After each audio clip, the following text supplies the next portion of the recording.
Hello, everyone, and a very warm welcome to all you future officers. Get ready for a really crucial revision session. Today, we're going to fast-track through the most important current affairs for 2025-26 just to make sure you are absolutely prepared for your upcoming exams. So, are you ready? Think of this as a quick-fire round where we'll connect all the important dots, everything from defense and diplomacy to the economy and the environment. Every single slide is packed with exam-relevant info, so let's just dive right in.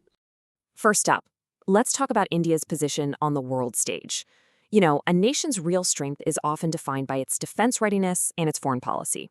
So, in this first section, we're going to see exactly how India is beefing up both its strategic relationships and its military capabilities. Okay, pay close attention here because this is what we call a high-yield topic. Seriously, this one table could give you the answers to several different questions. First, you've got Vajra Prahar, that's with the USA, happening in Himachal Pradesh. The key objective? Joint Special Operations. Then, there's Dharma Guardian with Japan, taking place in Uttarakhand, and this one is all about synergy in urban combat scenarios. Both of these are huge indicators of India's strengthening partnerships. Now, joint exercises are great, but strengthening our own capabilities is absolutely crucial. And on that front, India just showcased its first 5.5 generation stealth aircraft, the Advanced Medium Combat Aircraft, or AMCA. This is a true game changer for our air defense. Meanwhile, on the ground, the BSF launched Operation Alert to really enhance security along the Rajasthan border. Remember these names, AMCA, Operation Alert. They're often direct one-liner questions in exams. But you know, a nation's security isn't just about military hardware and patrols. It's also built through smart economic moves. This brings us to a really important term, Most Favored Nation, or MFN. Let me break it down. Simply put, if India gives France MFN status, it has to offer France the same great trade benefits it offers its absolute most favored partner.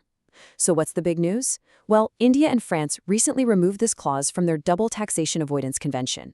And why is this so significant? The key takeaway here is that this move prevents companies from finding and using loopholes to avoid paying taxes. It stops something called treaty shopping and makes sure the taxation system is fairer. This slide is like a quick snapshot of India's key diplomatic moves. So first, as we just talked about, the updated tax treaty with France to stop tax evasion. Second, and you should definitely remember this, the 2025 BRICS summit theme is strengthening global South cooperation. Third, India was an active participant in the SCO Defense Conclave. And finally, some great news for students and professionals. New Zealand has officially recognized Indian qualifications, which is going to make it so much easier to study and work there. You see, a nation's strength isn't just built at its borders, it's forged from within. So now, let's shift our focus and look at some really important changes happening on India's domestic front, everything from the economy to our national identity. And these topics are critical, not just for your prelims, but for your mains exam essays too. Here, we're seeing a really major symbolic shift. The statue of the British architect Edwin Lutyens at Rashtrapati Bhavan is being replaced by one of C. Rajagopalachari, who was India's last and only Indian Governor-General. Now, this isn't just about swapping one statue for another. No, it's a powerful statement about shedding our colonial past and finally giving the spotlight to our own national heroes. And continuing right on that theme, Sikkim's Pakyong Airport has been renamed after the freedom fighter Trilochan Pakrel, who was also known as Gandhi Pakrel. This really highlights a growing focus on recognizing our incredible local and regional heroes. And just a key fact to tuck away, Pakyong Airport was inaugurated back in 2018. All right, let's turn to the economy. I want you to memorize these two key numbers from the 2025-26 budget. First, capital expenditure, or CapEx, is at 11.21 lakh crore. So what's CapEx? It's the government's long-term investment in creating assets like roads, bridges, and hospitals, the stuff that builds the future. The second number is the fiscal deficit, which is projected to be 4.4% of the GDP. This basically represents the gap between what the government earns and what it spends.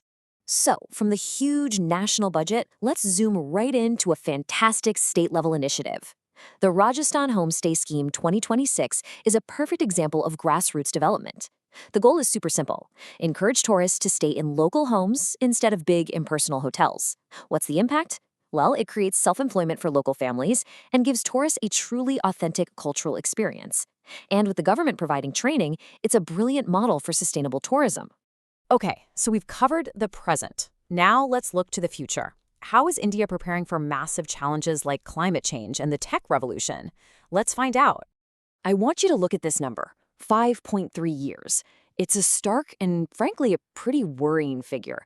According to the Air Quality Life Index report, this is the number of years that gets shaved off the life expectancy of an average Indian just because of air pollution. This one statistic really underscores how urgent this problem is. So, after that grim statistic, what's being done about it? Well, here is some really positive news on the conservation front. Under Project Cheetah, 5 cubs were born in Kuno National Park, which is a huge milestone.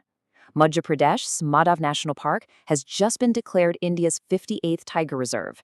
And globally, India now ranks 23rd on the Climate Change Performance Index for 2026. These are all really positive steps in the right direction. And when we talk about innovation, the Him Connect event is incredibly significant. It showcased over 24 climate-resilient technologies designed specifically for the Himalayan region. We're talking about sustainable building, renewable energy, and water security. This kind of innovation is absolutely crucial for protecting our fragile and vital Himalayan ecosystem.